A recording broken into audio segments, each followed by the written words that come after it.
বিসমিল্লাহির রহমানির রহিম। বন্ধুরা, আপনারা কেমন আছেন? নিশ্চয়ই ভালো আছেন, আর ভালো থাকেন এই শুভকামনাই করি। আমি অমর মহানায়ক সালমান শাহর ভক্ত হিরাশা চলে আসলাম শহীদ আবু সাইদ চত্বর। শহীদ আবু সাইদ চত্বরে এখন মুকলেসে হোটেলের সামনে আছি। পাশে হলো ওই যে মনিরের হোটেল, আর মনিরের বড় ভাই আসতেছে, আর মনে আনন্দ খুশিতে আমার কুচ্চারি আছে আর পিজ এটি বার করে দিত স্যার। এত সুন্দর করিয়া কষ্ট করে মাইরিয়া এটি নিয়ে আইলাম। এরা আরও কাটার ব্যবস্থা তো এরা আমার কিন্তু সেট খোলা দেয় দেখুন। ও সেট খোলা না, এটা তো সেট খোলা উল্লা ও এটা দিতেছে। ধন্যবাদ। আচ্ছা আচ্ছা ধন্যবাদ। ও ঠিক আছে, এটা না আমরা ছোটোবেলা তো এটা কইতাম পাল্টা ছিলবে, ছোটোবেলা কইতাম অন্য উল্লা এটা হলো আমরা ছোটোবেলা আমার পাল্টা ছিলবে অন্য দেওয়া না, এটা উল্লাটা পাল্টা ছিল, এটা লাইক করা। যাই হোক ধন্যবাদ তোমাকে। তো সব কিছু তো ধৈর্য ধরতে হয়, সবর করতে হয়। ধৈর্য গুণ আমি যে ঘুরতেছি এটা দয়া মায় লাগে একজন একজন কাটতে দিব। এই হীরা অতদিন ঘুরাইতেছি কাটতে দিয়ে এলাকায় এলাক মুড়ি মুড়ি দিয়া, তাহলে এই ধৈর্য তোমার নাই, আমার আছে। আমি তো থাকতে দাও কইব ব্যবস্থা। এই শালম আছে ছোটো ভাই, কইব না আস্তে আস্তে হইতে দাও। মঙ্গল বড় দেরি আছে, যেহেতু আজ খাইতে আলাম না, অত তারা ওরা কিছু নাই। কালকে মজা দিব। হ্যাঁ, এই জিনিসটা বুঝ দিব। কারণ আল্লাহ পাকের কাছে লাখো কোটি শুক্রিয়া যে আমরা শহীদ আবু সাইদ চত্বর পাইছি। এটা প্রথমে ছিল আনন্দমোড়, আনন্দমোড় থেকে কেটে হয়েছে বঙ্গবন্ধু মোড়, এন থেকে কেটে হয়েছে শহীদ আবু সাইদ চত্বর। সামনে যে কেটে কোনটা হয় এটা আল্লাহ পাক ভালো জানে। চেঞ্জ হইতে পারে, কারণ মানুষ পরিবর্তনশীল। এর যেহেতু পরিবর্তন হইতেছে আরও পরিবর্তন হইতে পারে, আবার নাও বদলে পারে, আবার হইতেও না।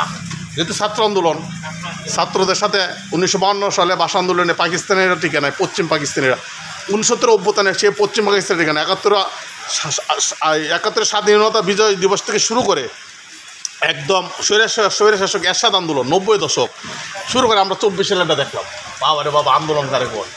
5ই আগস্ট মনে হয় দেশ স্বাধীন হয়েছে, আমরা খুব আনন্দ পাইছি। 5 তারিখে মানুষের কোলাহল দেখিয়া আমার মনে একটা আত্মতৃপ্তি আসছিল যে আমরা মনে হয় স্বাধীন হয়েছি। মানে এমন চাকরি বাকরি হলে আপনাকে লিগ পরিচয়, মামা অমুক, আপনার বাবা অমুক, আমার দাদা বাবা মুক্তিযোদ্ধা, দাদার পরিচয় গাদা, বাবার পরিচয় আদা, নিজের পরিচয় শাহদাদা। আমার তো নিজের পরিচয় চাকরি নেই, নিজের পরিচয় কিছু একটা না। ও নিজের পরিচয় না দেখে না, বাবার পরিচয় দাদার পরিচয় দিতে। ও দাদা আমার মুক্তিযোদ্ধা, আমার বাপ মুক্তিযোদ্ধা, আমার চাকরি দিয়ে লিগটা দূর হয়েছে, আমরাও নাম নাই। মানে যাই হোক, আল্লাহর রহমতে আমরা হিন থেকে মুক্তি পাইছি। এটা হলো স্বাধীন। কারণ আমি স্বাধীন মধ্যে কথা বলতে পারতেছি, এটা আগে কথা বলতে পারবো। কথা বললে ওই হিরাশা জামাত শিবির করে, জামাত শিবির কাটা বিএনপি করে, এটা অন্তত বলতো না কেউ। এটা নাম হলো স্বাধীনতা। এটা নাম স্বাধীনতা। কি বলে? তুমি মুক্ত মনে কথা বলবা, মুক্ত আকাশে নিজের ভাব প্রকাশ করো, নিজের আমার নমুনা। হ্যাঁ, ভাব কথা বলার অধিকার, অধিকার হরণ করা হয়েছিল। আজকে থেকে অধিকার 5 তারিখের পর থেকে অধিকার বঞ্চিত মানুষকে অধিকার প্রতিষ্ঠিত হয়েছে। হ্যাঁ, বিবেকের দ্বারা আবেগ। আরো কিছু কথা বার করবে ভাই, এটা কইলবার আসছিল অতদিন। বিবেকের দ্বারা আবেগের দাম নাই, বিবেকের দ্বারা আবেগের দাম নাই।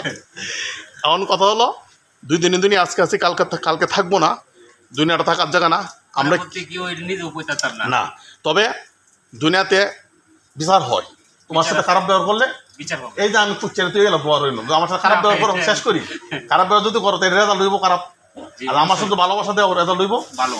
ভালো নজরুল যেটা করছে, এটা নজরুল কোনদিন আইলেও আমিও তাল বানা করাম। ঠিক আছে, নজরুল যদি আল্লাহ আনাইতে পারে আমি মনে করে দেবো, অতীত মনে করে দিলাম। শালম কিন্তু আমার আশা দিচ্ছে, আর শালম কিন্তু আমার আগের থেকে ছোটবেলা থেকে কাজ করে। আমার নাও করতো না কাটলো না করতো না, কিন্তু আমারে এই যে হাঁড় মধ্যে রাখছে, দিব ইনশাল্লাহ। আমি ধৈর্য দিচ্ছি। শালমের বাচ্চারা অসুস্থ, আল্লাহ তারা সুস্থ করুক। হাসপাতালে যাবো না শালম, ম্যাক উঠছে যাও তাড়াতাড়ি। তো বন্ধুরা সকলে ভালো তখন, সুস্থ তখন, সুন্দর তখন। আর আবেগের দাম নাই যে আর কিছু কথা শুনে শোনাও।